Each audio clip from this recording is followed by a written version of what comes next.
నమస్కారం డాక్టర్ గారు. నమస్కారం అండి. డాక్టర్ గారు, అయ్యా, మన కార్యక్రమంలో భాగంగా ప్రకృతి విజ్ఞానంలో ఈ రోజు ప్రేక్షకులందరికీ కూడా మనం ఎప్పుడు చాలా రెసిపీస్లో ప్రోటీన్ కోసం అధికంగా వాడే రాజ్మా గురించి మాట్లాడదాం. అవునమ్మా. మరి ముందుగా ఏ ఆహారం తీసుకున్నా కూడా దాంట్లో ఉన్న ప్రోటీన్స్ పాళ్ళు ఎంతో చెప్తూ ఉంటారు కదా మీరు. అవును. అది ప్రోటీనే కాకుండా మిగతా పాళ్ళు కూడా ఒకసారి ప్రేక్షకులు చెప్తారా? రాజ్మా గింజలు కాస్త ఉడకబెట్టుకుని మంచిగా కూరలు చేసుకున్నా, కుర్మా చేసుకున్నా, బిర్యానీల్లో వేసిన గుగ్గిళ్ళలాగా కాస్త తాలింపు పెట్టుకు తిన్నా చాలా కమ్మగా ఉంటాయి.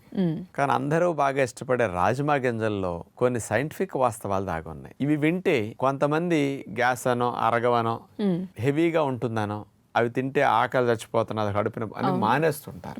వాళ్ళందరితో కూడా తినిపించాలంటే అతి ముఖ్యమైన బెనిఫిట్స్ ఇందులో ఉన్నాయి చెప్పాలి. మీరు అడిగినట్టు ముందు పోషకాలు చూద్దాం, తర్వాత బెనిఫిట్ జోలికి వెళదాం. తప్పకుండా. 100 గ్రాములు రాజ్మా గింజలు తీసుకుంటే 300 కిలో క్యాలరీల శక్తి లభిస్తున్నది. ఇందులో 48 గ్రాములు పిండి పదార్థాలు ఉంటాయి. మాంసకృతులు 20 గ్రాములు, కొవ్వులు 2 గ్రాములు, పీచులు 16 గ్రాములు. ఇందులో ఫోలిక్ యాసిడ్ అనేది 316 మైక్రోగ్రాములు ఫోలిక్ యాసిడ్ ఉంటుంది. విటమిన్ B9 ఎక్కువ ఉంది బాగా. ఇందులో చాలా ఎక్కువ పొటాషియం అనేది ఉందమ్మా. ఇది 1324 మిల్లీగ్రాములు పొటాషియం. మన బాడీకి రోజుకి 2500 మిల్లీగ్రాములు పొటాషియం కావాలి. ఇందులో 50% పొటాషియం ఓన్లీ 100 గ్రాముల రాజ్మా తింటే వచ్చేస్తుంది అనమాట. ఇది చాలా చాలా మంచి లాభం అని కూడా చెప్పచ్చు. ఇందులో ఐరన్ 6 మిల్లీగ్రామ్స్ కూడా ఉంది. ఇవన్నీ ఈ రాజ్మా గింజల్లో ఉండే స్థూల మరియు సూక్ష్మ పోషక విలువలమ్మ. అయితే డాక్టర్ గారు, మనకి లభించే ప్రతి ఆహారము కూడా సహజ సిద్ధంగా తీసుకుంటే ఎటువంటి ప్రాసెస్ చేయకుండా చాలా రకాల లాభాలు వస్తూ ఉంటాయి. కానీ అలా కాకుండా రాజ్మా ఈ సమస్యకి ద బెస్ట్ సొల్యూషన్ అని చెప్పగలిగేవి ఏమైనా ఉన్నాయా? డయాబెటీస్ ఉన్న వాళ్ళకి చాలా మంచిదమ్మా. చాలా బెస్ట్ అని చెప్పొచ్చు. ఇందులో ఫైబర్ 16 గ్రాములు ఉంది, ప్రోటీన్ ఎక్కువ ఉంది, కార్బోహైడ్రేట్స్ 48% ఉన్నప్పటికీ దీనివల్ల షుగర్ పెరగకుండా కంట్రోల్ చేసే మెకానిజం రాజ్మాలో ఉంది. ఇందులో లిచిటిన్ అనే కెమికల్ కాంపౌండ్ పిండి పదార్థాలు జీర్ణమైతే చక్కెరగా మారతాయి.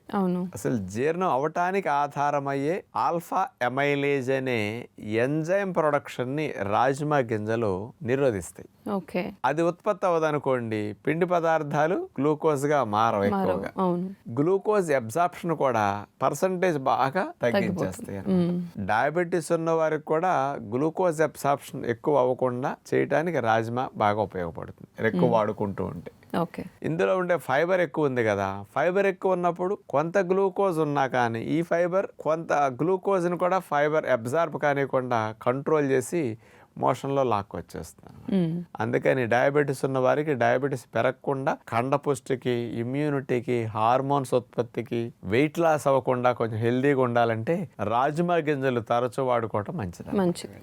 అంటే కూరల్లో మామూలుగా 12 గంటలు నానబెట్టాలి, ఉడకబెట్టాలి. ఉడికిన వాటిని తీసుకెళ్ళి ఏదో కూరలో పడేయాలి. ఉట్టిగా నానబెట్టేస్తే మళ్ళీ త్వరగా ఉడకవండి అవి. కానీ విడిగా ఉడకబెట్టుకుని కూరల్లో పడేస్తే బఠానీలాగా బాగుంటుంది. అన్నిట్లో వాడుకోవటం వీళ్ళకి మంచిది అనమాట ఇది. ఇక ఇందులో ఉండే 16 గ్రాముల పీచు పదార్థాలు సాల్యుబుల్ ఫైబర్, జీర్ణమయ్యే పీచులు. ఇవి జీర్ణమైన తర్వాత చిన్న ప్రేగు చివరి భాగంలో పెద్ద ప్రేగులోను మరి అక్కడ దాకా జరిగెళ్ళాలంటే 5 గంటలన్నా 6 గంటలన్నా పడుతుంది. ఈ 6 గంటల ప్రేగులో జరిగేసరికి అరిగని కొంత పులుస్తాయి. ఈ చిన్న ప్రేగు చివరి భాగంలోను పెద్ద ప్రేగు మొదటి భాగంలోను పులిసిన రాజ్మా పదార్థం, ఇందులో ఉండే ఫైబర్స్ అక్కడికి వెళ్ళేసరికి ఆ ప్రేగుల్లో ఉండే గుడ్ బ్యాక్టీరియాలు ఈ పులిసిన రాజ్మా దాంట్లో ఉండే ఫైబర్స్ని ఉపయోగించుకుని షార్ట్ చైన్ ఫ్యాటీ యాసిడ్స్ని ఎక్కువ రిలీజ్ చేస్తున్నాయట. ఈ షార్ట్ చైన్ ఫ్యాటీ యాసిడ్స్ మళ్ళీ లోపలికి వెళ్ళాక ఏం అడ్వాంటేజ్ కనిపిస్తున్నాయంటే లివర్ కొలెస్ట్రాల్ తయారు చేస్తుంది మనకి. ఈ లివర్ తయారు చేసే కొలెస్ట్రాల్ ప్రొడక్షన్ ని తగ్గించడానికి చేస్తుంది. ఎందుకంటే మనం తినే ఆహారంలో కూడా కొలెస్ట్రాల్ వెళుతున్నది. లివర్ ప్రొడక్షన్ తగ్గిస్తే ఇది కొంచెం నష్టం అవ్వదు మనం తిన్నా. కానీ లివర్ కొలెస్ట్రాల్ ప్రొడక్షన్ తగ్గించడానికి షార్ట్ చైన్ ఫ్యాటీ యాసిడ్స్ ఎక్కువ మొత్తంలో రిలీజ్ అవ్వటం అనేది ప్రేగుల్లో గుడ్ బ్యాక్టీరియా వల్ల జరుగుతుంది.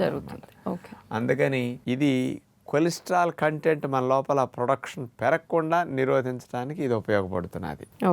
రెండవది ఇంకోటి, ఇందులో ఉండే ఫైబర్ కంటెంట్ ఎక్కువ ఉన్నది కదా, పైగా సాల్యుబుల్ ఫైబర్.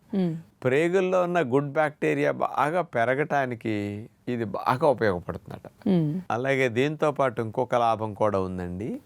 ఈ రాజమా గింజలు ఉంటే ఫైబర్ వల్ల రిలీజ్ అయ్యే షార్ట్ చైన్ ఫ్యాటీ యాసిడ్స్ ఏం చేస్తున్నాయంటే ఈ ఎక్సెస్ అయిన గ్లూకోజ్ ని ఫ్యాట్ కింద కన్వర్ట్ అవ్వకుండా ఎనర్జీగా కన్వర్ట్ చేసి కొవ్వు ప్రొడక్షన్ తగ్గించడానికి కూడా ఉపయోగపడుతున్నాయి అన్నమాట.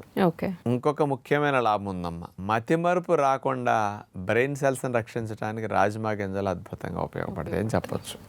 చివరిగా ఇంకొక లాభం ఉందమ్మా, ఇందులో ఐరన్ మరి 6 మిల్లీగ్రాముల దాకా ఉంది.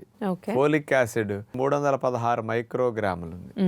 ఫోలిక్ యాసిడ్ ఐరన్ కలిస్తేనే మనకి హెమోగ్లోబిన్ బాగా డెవలప్ అవడానికి అవకాశం ఉంటుంది అన్నమాట. అందుకని రక్తహీనత ఉన్న వారికి రాజమా గింజలు కూడా తీసుకుంటే చాలా బాగుంటుంది అన్నమాట.